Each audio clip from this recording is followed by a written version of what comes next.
السلام علیکم ویورز۔ 24ویں قسط کے آغاز میں چولپان اورال کو کہتی ہے کہ ارطغرل اپنے تمام سرداروں کے سامنے کٹ جائے گا۔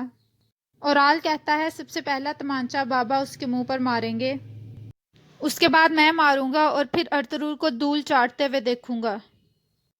اتنے میں باتوحان وہاں آ جاتا ہے۔ چولپان خاتون وہاں سے چلی جاتی ہیں۔ اورال باتوحان کو کہتا ہے تم اتنے عرصے سے میرے لیے کام کر رہے ہو، تمہاری وفاداری میرے لیے بہت اہم ہے اور تمہیں اس وفاداری کا انعام بھی ملے گا۔ باتوحان کہتا ہے آپ کے لیے میری جان بھی حاضر ہے، تمہیں سونے کا انعام نہیں دیا جائے گا بلکہ میں تمہیں اسلحان خاتون دوں گا۔ اس سے ظاہر ہوتا ہے کہ تم میرے لیے بائی سے بھی زیادہ ہو۔ باتوحان کہتا ہے کہ میں اپنی حد جانتا ہوں۔ اورال کہتا ہے کہ کیا میں نہیں جانتا کہ تم میری بہن کو پسند کرتے ہو اور تم اس سے شادی کرنا چاہتے ہو۔ باتوحان حیرانگی سے دیکھنا شروع ہو جاتا ہے۔ اورال کہتا ہے تو تمہیں میری بات پسند نہیں آئی؟ باتوحان کہتا ہے کہ آپ نے مجھے اس دنیا کا سب سے خوش انسان بنا دیا ہے۔ باتوحان کہتا ہے میں نے اپنی نظر کبھی بھی عہدے پر یا سونے پر نہیں رکھی۔ اورال کہتا ہے کارنکولس ڈاکو کو کہو کہ میں اس سے ملنا چاہتا ہوں، اسے یہ سونا دو تاکہ اسے پتہ چلے کہ ہم اس بارے میں کتنے سیریس ہیں۔ اسے بتانا کہ میں پہاڑ کے پیچھے اس سے ملنا چاہتا ہوں۔ اس کے بعد باتوحان وہاں سے چلا جاتا ہے۔ دوسری طرف ارطغرل رات کے اندھیرے میں سلطان کے جاسوس سے ملنے کے لیے جاتا ہے۔ وہ آپس میں کوڈ ورڈ میں بات کرتے ہیں جس سے ان کو پتہ چل جاتا ہے کہ یہی سلطان کا جاسوس ہے۔ سلطان کا جاسوس ارطغرل کو بتاتا ہے کہ مشرق میں منگول نے ترک قبائل کو مشکل میں ڈال دیا ہے، وہ جنگ کرنے کے لیے کچھ نہ کچھ کرتے رہتے ہیں اور جب تک ہم اس طرف جنگ کے لیے جا رہے ہیں آپ اس طرف امن قائم رکھیے گا۔ مغرب میں صلیبی چاہتے ہیں وہ جنگ کریں، آپ گورنر کے ساتھ اچھے تعلقات رکھیں۔ قائرہ چائسر قلعے کی فتح ہماری ہوگی اور اس کے لیے ہمیں انتظار کرنا ہوگا۔ اتنے میں کچھ ڈاکو آتے ہیں گھوڑے پر اور وہ اس جاسوس کو تیر مارتے ہیں۔ ارطغرل ان ڈاکوں پر حملہ کر دیتا ہے اور ایک ایک کر کے ان سب کو مار دیتا ہے۔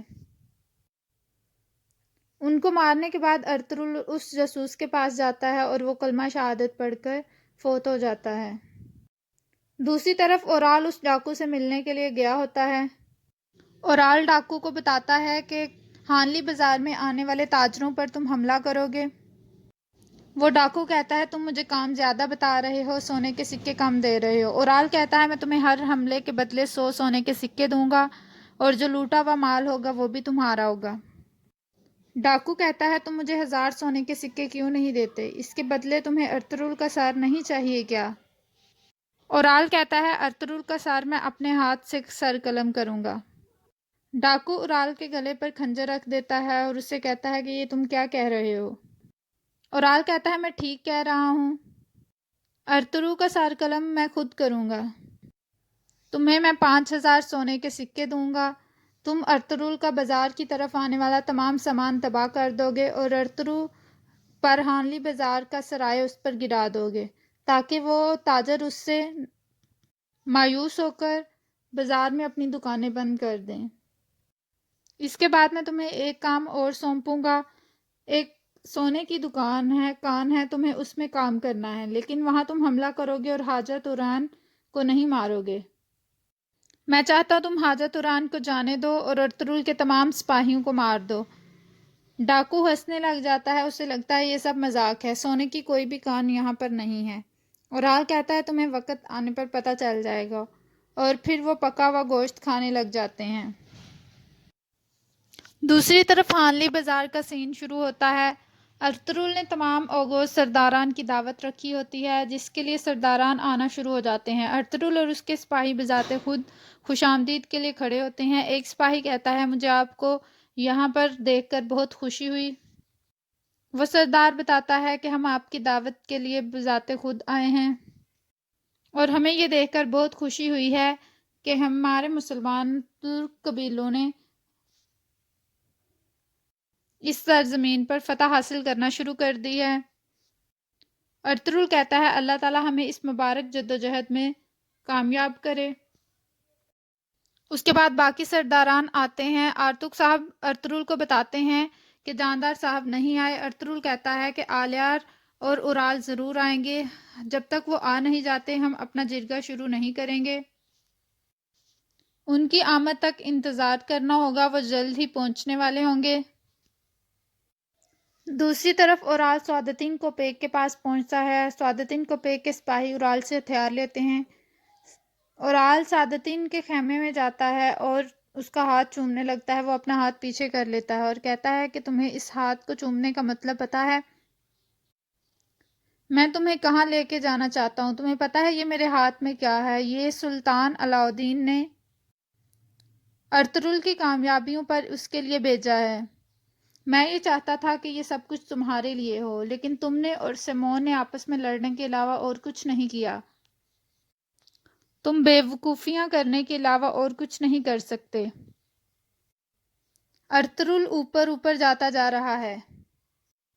اورال کہتا ہے کہ میں نے ایک کام کرنا شروع کر دیا ہے۔ ارطغرل منہ کے بل گرے گا۔ اس نے تمام سرداران کا جرگہ بلایا ہے۔ ہم سرداران سے بات کر کر ارطغرل کے سرداران کو منتشر کر دیں گے، اس طرح وہ ارطغرل کی مدد نہیں کریں گے۔ سعادتین کوپیک کہتا ہے اعلیٰ، تمہاری طرف سے کوئی اچھی بات سننے کو ملی ہے۔ تم جرگے میں شرکت کرو گے اور میری آمد کا کسی کو بھی پتہ چلنا نہیں چاہیے۔ ارطغرل نے یقیناً ان سرداران سے مدد مانگنے کے لیے ہی ان کو بلایا ہے، لیکن ہم اس کو یہ مدد حاصل نہیں کرنے دیں گے۔ اس کے بعد اورال سعادتین کوپیک کا ہاتھ چومتا ہے اور وہاں سے چلا جاتا ہے۔ سعادتین کوپیک جو سلطان نے اس کے لیے تصدیقی خط بھیجا ہوتا ہے وہ دیکھنے شروع ہو جاتا ہے۔ اصلاحان خاتون اور حلیمہ خاتون کارخانے میں کام کر رہی ہوتی ہیں۔ حلیمہ خاتون غصے والی نگاہ سے اصلاحان خاتون کی طرف دیکھتی ہے۔ اصلاحان خاتون وہاں آ کر حلیمہ کا بازو پکڑ لیتی ہے اور اسے کہتی ہے صبح سے تم مجھے قاتل نگاہوں سے کیوں دیکھ رہی ہو؟ میں نے جو غلط کیا ہے مجھے اس کے بارے میں بتاؤ۔ اگر ہم نے کچھ غلط کیا ہے تو ہمیں معافی مانگنی آتی ہے۔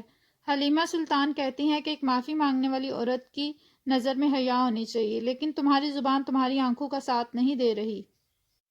جاؤ اپنا کام کرو۔